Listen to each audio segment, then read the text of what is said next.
Karena memang di zaman sekarang ini sebenarnya banyak orang yang ilmunya pas-pasan, kadang suka sok ngajar.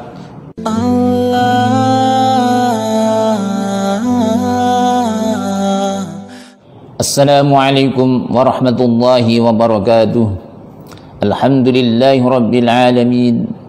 Wassalatu wassalamu ala imamil muttaqin Sayyidina wa maulana Muhammadin wa ala alihi wa ashabihi ajma'in, amma ba'du. Saudara-saudaraku semuanya, pertama kita bersyukur kepada Allah Subhanahu wa ta'ala. Allah banyak memberikan nikmat kepada kita semuanya. Mudah-mudahan kita termasuk golongan abdan syakur, hamba yang pandai bersyukur. Salawat dan salam semoga selalu terkirim kepada Rasulullah sallallahu alaihi wasallam. Semoga kita semuanya termasuk umatnya yang nanti masuk surga bersama Rasulullah sallallahu alaihi wasallam. Kami mengucapkan terima kasih sebanyak-banyaknya kepada saudara-saudara kami yang telah menonton video kami dan telah membagikan, menge-share video kami. Mudah-mudahan itu menjadi amal jariah nanti. Saudara-saudaraku semuanya, pada kesempatan ini kami akan menjawab beberapa pertanyaan. Di antara pertanyaan itu tentang ada orang yang cerita bahwa dia suka dengan beli kitab. Lalu temannya menegur bahwasanya jangan suka membaca kitab sendiri tanpa guru, karena orang yang nggak punya guru itu adalah gurunya setan. Terus bagaimana Ustaz tentang kitab-kitab saya? Apakah disumbangkan saja? Memang ada sebuah ungkapan, man lam yakun lahu syekhun fasayhu syaitan. Barang siapa yang tidak punya guru, maka gurunya adalah setan. Memang itu ada. Kalau enggak salah yang mengatakan itu adalah Imam Yazid Al-Bustami. Ada ungkapan juga, man kana syaikhuhu kitabahu fakana khata'uhu aktsara min sawabihi. Barang siapa yang gurunya itu adalah buku, maka kesalahannya lebih banyak daripada kebenarannya. Saudara-saudaraku semuanya, memang itu ada ucapan seperti itu. Tetapi ucapan itu bukan hadis, bukan Al-Quran. Ini adalah qaul ulama. Bagaimana mensikapi itu? Orang yang belajar tanpa guru adalah gurunya setan. Ini adalah bagi orang-orang pemula yang belum mengerti tentang Al-Quran dan As-Sunnah, yang belum bisa membaca kitab, lalu belajar sendiri tanpa guru, tanpa bimbingan guru, maka ini adalah banyak sesatnya.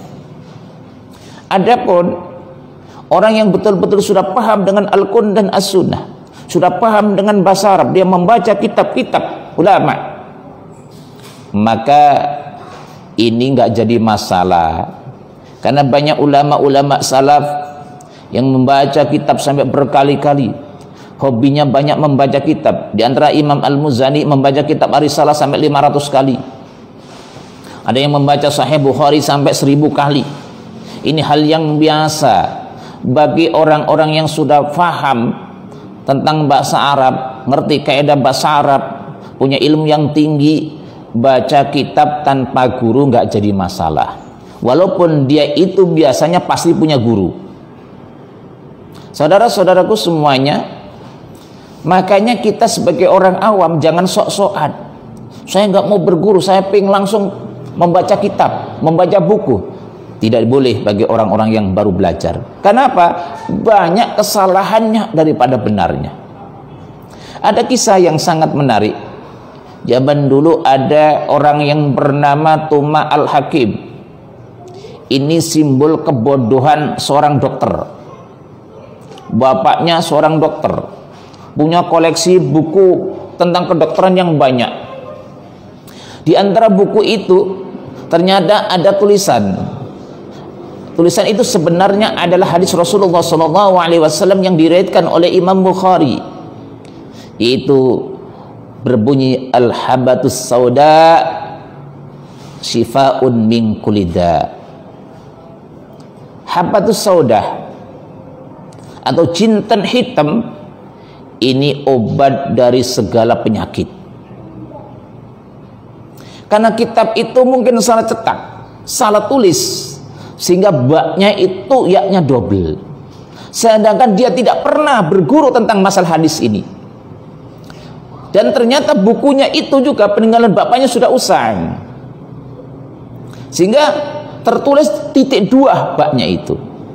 Apa yang terjadi sehingga dia menyebarkan pemahaman Al-Habbatus Sauda diganti dengan Al-Hayatus Sauda Shifaa'un min kulli da'. Bahwasanya ular hitam ini obat dari segala macam penyakit. Ini bahaya bagi orang yang tidak paham tentang bahasa Arab, tidak pernah berguru, ujuk-ujuk langsung baca kitab, baca buku, sok-sokan. Ini banyak sesatnya, nanti banyak salahnya. Oleh karena itu saudara-saudaraku semuanya, kita sebagai umat Islam kalau pengen menggali Al-Quran dan As-Sunnah, maka kita harus punya guru. Jangan sampai tidak punya guru. Hebatnya Imam Syafi'i punya guru, hebatnya Imam Bukhari punya guru, hebatnya Ibnu Taimiyah punya guru. Semua ulama-ulama kita pasti punya guru, dan biasa mata rantai gurunya itu nyambung kepada Rasulullah SAW. Saudara-saudaraku semuanya yang saya cintai, bukan berarti Islam itu melarang orang itu membaca buku, membaca otodidak, tidak. Cuma kan yang dikhawatirkan kan orang awam, sok-sokan. Memang ada orang memang sok-sokan nggak mau berguru. Saya tidak mau berguru, mending langsung baca buku, mending langsung baca tafsir. Iya kalau paham, kalau nggak paham ini banyak kesalahan-kesalahan. Saudara-saudaraku semuanya yang saya cintai, tentunya dalam kita mendapatkan ilmu, di antara syarat untuk mendapatkan ilmu kata Imam Syafi'i adalah wa irsyadi ustadin, ada bimbingan seorang guru, ada bimbingan seorang guru. Tentunya gurunya yang mursyid, yang betul-betul paham dengan ilmu. Jangan sampai gurunya pun nggak paham. Karena memang di zaman sekarang ini sebenarnya banyak orang yang ilmunya pas-pasan, kadang suka sok ngajar, belum paham tajwid suka ngajar Al-Quran, akhirnya banyak kesalahan. Belum paham tafsir, dia mengajar tafsir, akhirnya banyak kesalahan. Belum paham fikih, sok ngajar fikih, banyak kesalahan. Dan memang kenyataannya memang seperti itu. Banyak orang yang sebenarnya belum menguasai bidang tertentu sudah mengajar padahal belum apa-apa. Makanya saya sarankan kepada saudara-saudaraku semuanya, jangan pernah berhenti berguru. Cari guru yang alim, yang wara', yang zuhud, yang punya akhlak yang bagus, sehingga kita mempunyai ilmu juga adab yang tinggi. Ilmu kita mendalam, adab kita luar biasa, sehingga kita menjadi manusia yang punya akhlak yang bagus, manusia yang meneladani Rasulullah SAW. Mudah-mudahan kita semuanya mendapatkan guru yang mursyid, guru yang bisa membimbing kita sehingga kita bisa mencapai kebahagiaan dunia dan akhirat. Dan mudah-mudahan kita termasuk orang-orang yang cinta dengan ulama, cinta dengan ilmu, cinta dengan membaca. Karena memang Al-Quran pertama kali itu diturunkan adalah Iqra bismi rabbikal ladzi khalaq. Mudah-mudahan ada manfaatnya. Usikum wa nafsi bitaqwallah. Wassalamualaikum warahmatullahi wabarakatuh.